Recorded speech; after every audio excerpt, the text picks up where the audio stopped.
Engineer Mirza گندی زبان اور گندے اخلاق کی وجہ سے مشہور ہیں۔ عوام کو دھوکہ دینے کے لیے نئے نئے حرب استعمال کرتے ہیں۔ مثلا اپنی ویڈیوز میں اس نے کہا ہے اور ٹائٹل بھی لگایا ہے کہ میری تبلیغ سرجن والی تبلیغ ہے، یعنی کہ جس طرح ایک سرجن چیر پھاڑ کر کے پھر جوڑ دیتا ہے آدمی کے جسم کو، اسی طرح میں علمی طور پر لوگوں کو توڑتا ہوں پھر میں جوڑ دیتا ہوں۔ سوال یہ پیدا ہوتا ہے کہ سرجن کی دو قسمیں، ایک پڑھا لکھا سرجن، ایک ان پڑھ۔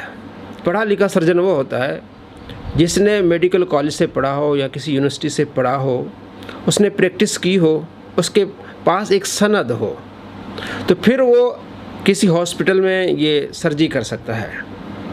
لیکن اگر اس نے مارکیٹ سے کتابیں لیں کہ کس طرح آپریشن کیا جاتا ہے اور کتابیں پڑھ کے گھر میں وہ اگر سرجری کرے گا تو وہ چیر پھاڑ کر کے اس کے دل کے بھی دو ٹکڑے کر دے گا، وہ آدمی اس دنیا سے ہی چلا جائے گا۔ تو مرزا صاحب سے سوال یہ ہے کہ آپ جو سرجن ہیں، علمی سرجن آپ اپنے آپ کو کہتے ہیں، آپ نے کسی ادارے سے پڑھا ہے، کسی عالم سے پڑھا ہے، آپ کے پاس کوئی ڈگری ہے؟ ڈگری نہیں تو آپ کا حال بھی وہی ہے جس طرح عطائی ڈاکٹروں کا جو اپنے آپ کو سرجن کہتے ہیں، اور جس طرح ہمارے ایریا میں ایک بندہ تھا، اسی طرح مارکیٹ سے کتابیں پڑھ کے اس نے دکان کھول لی۔ ایک عورت آئی، حاملہ عورت تھی، اس حاملہ عورت کو اس نے بھینس والا انجیکشن لگا دیا، اس کی حالت بگڑ گئی، وہ دکان بند کر کے بھاگ گیا۔ تو مرزا صاحب آپ کی دکان بھی اسی طرح بند ہو جائے گی، آپ بھاگ جائیں گے۔ ہم آپ کو دوستوں دکھانے والے ہیں کہ کس طرح یہ سرجری کرتا ہے، کس طرح کا یہ سرجن ہے، لوگوں کو کس طرح چیر پھاڑ کرتا ہے، ان کے عقیدے خراب کرتا ہے، اور پھر انہی عقیدوں پر دوبارہ واپس آ جاتا ہے۔ تو جن کے اس نے عقیدے خراب کیے ہیں اور اس نے جن کو مشرک کہا اور کافر کہا اور بدعتی کہا، جس بات پہ وہ بات پھر مان رہا ہے، اب آپ دیکھ لیں کہ کس طرح کا یہ سرجن ہے۔ ایک نابینا شخص آیا تو سیدنا عثمان نے اس کو یہی دعا تعلیم فرمائی اور پھر اس کی بھی بینائی واپس آ گئی۔ لیکن یہ والا جو پورشن ہے یہ صحیح سند کے ساتھ ثابت نہیں۔ اس کی وجہ یہ ہے کہ اس حدیث میں ایک راوی ہے عبداللہ بن وہب، جو راوی تو ثقہ ہے لیکن وہ مدلس ہے اور ان سے روایت کر رہے ہیں، اور یہ پیٹ رول ہے محدثین کا کہ مدلس کی ان والی روایت ضعیف ہوتی ہے جب تک سما کی تصریح موجود نہ ہو۔ لہذا یہ اگلا پورشن جس کو سہارا بنا کر آپ صلی اللہ علیہ وسلم کی وفات کے بعد بھی اس طرح کی دعاؤں کو استعمال کیا جا رہا ہے، وہ غلطی پر مبنی ہے۔ وہ پورشن ہے ہی ضعیف، اور مدلس کی ان والی روایت ضعیف ہوتی ہے۔ اگر کسی کو یہ مسئلہ یہ سرجری کر رہا ہے جناب، مدلس کی ان والی روایت ضعیف ہوتی ہے، اور اگر کسی کو یہ مسئلہ ہضم نہیں ہوتا تو آگے جناب مثال دے رہے ہیں اور سرجری کر رہے ہیں۔ ہاں جی، ہضم نہیں ہوتا تو صحیح مسلم کے مقدمے میں ہی میں نے بتایا محدثین کا پیٹ رول ہے، اسی پر میری ڈیٹیل گفتگو ہے 1 گھنٹہ 25 منٹ کی، مسئلہ نمبر 36 کے نام سے ضعیف الاسناد احادیث کے فتنے کا تحقیقی جائزہ۔ اس میں اسی طرح کی ایک حدیث میں نے ضعیف قرار دی تھی محدثین کے اصول پر، جو مسند امام احمد میں بھی ہے اور الادب المفرد امام بخاری کی اس میں بھی ہے کہ نبی صلی اللہ علیہ وسلم نے بیان فرمایا، روایت ضعیف ہے، مطلب وہ اسی طرح، اور نہ امام بخاری نے اس کو ضعیف لکھا نہ امام احمد بن حنبل نے، لیکن حدیث ضعیف ہے الادب المفرد میں، صحیح بخاری میں نہیں ہے۔ کہ جو شخص اپنے جاہلیت کے نسب پر فخر کرے کہ میں فلاں چودھری صاحب کا بیٹا ہوں، میرا باپ تو اتنا بڑا خاندانی اس کا یہ سٹیٹس تھا، تو اس کو کہو کہ اپنے باپ کا عضو تناسل کاٹ کے اپنے منہ میں رکھ لے، بولے اعوذ باللہ، اور یہ بات کنایے سے نہ کرنا، ڈائریکٹ کو۔ اب اتنی بےہودہ بات کیا آپ صلی اللہ علیہ وسلم ارشاد فرما سکتے ہیں؟ وَإِنَّكَ لَعَلَىٰ خُلُقٍ عَظِيمٍ، نبی صلی اللہ علیہ وسلم اخلاق کے بلند ترین درجے پر فائز، اور صحیح بخاری اور مسلم کی متفق الحدیث کہ نبی صلی اللہ علیہ وسلم میں کنواری لڑکیوں سے بھی زیادہ شرم و حیا موجود تھی۔ آپ یہ بات ارشاد فرمائیں گے کہ اپنے باپ کا عضو تناسل کاٹ کے اپنے منہ میں رکھ لو، وَلِيَعُوذُ بِاللَّهِ تعالیٰ۔ اس حدیث میں حسن بصری مدلس ہیں، وہ ان سے روایت کر رہے ہیں، تو جس نے اس حدیث کو ٹھیک ماننا ہے طبرانی والی کو، پھر اس کو بھی صحیح مانے۔ تو میں نے یہ علم الکلام سے بھی منطقی، جس کو پنجابی میں پھکی کہتے ہیں، وہ بھی میں نے دے دیا۔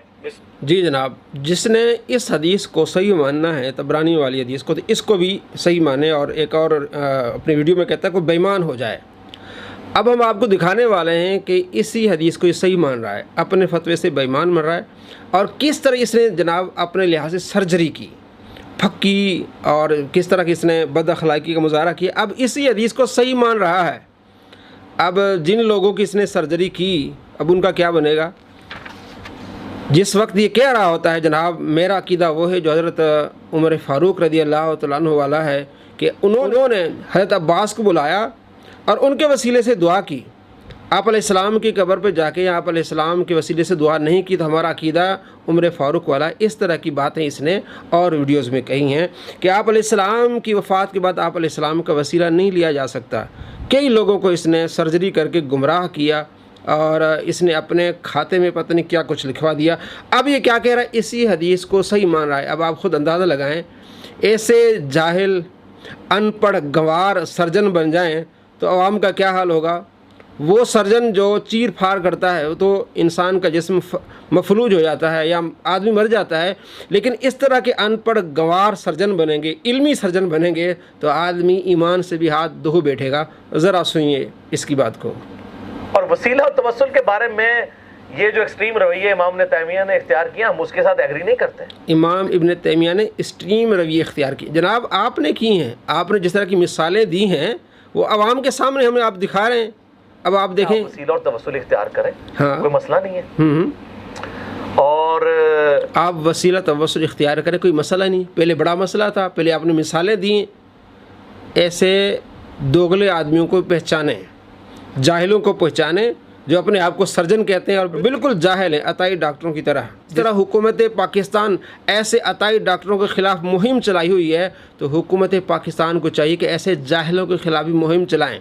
یوٹیوب پہ بیٹھ کے بڑے بڑے فتوے جھاڑتے ہیں، لوگوں کو مشرک اور کافر اور کیا کیا بناتے ہیں، گستاخ بناتے ہیں، اور بعد میں حال یہ ہوتا ہے۔ ذرا دیکھیے، اس کو سپورٹیو ایک حدیث بھی ہے جس کی صحت میں اختلاف ہے، لیکن چونکہ ایک بہت بڑے امام طبرانی جنہوں نے یہ حدیث نقل کی ہے، المتوفا 360 ہجری، جو امام حاکم نیشا پوری کے استاد، المتوفا 405 ہجری، امام طبرانی نے کتاب لکھی المعجم الکبیر، طبرانی کی کتاب، اس میں یہی حدیث ایک دوسری فارم میں آئی ہے۔ اگرچہ اہل حدیث اس میں تھوڑا اختلاف کرتے ہیں، لیکن امت کی اکثریت اس کی صحت کے اوپر اتفاق کرتی ہے، امام طبرانی خود بھی۔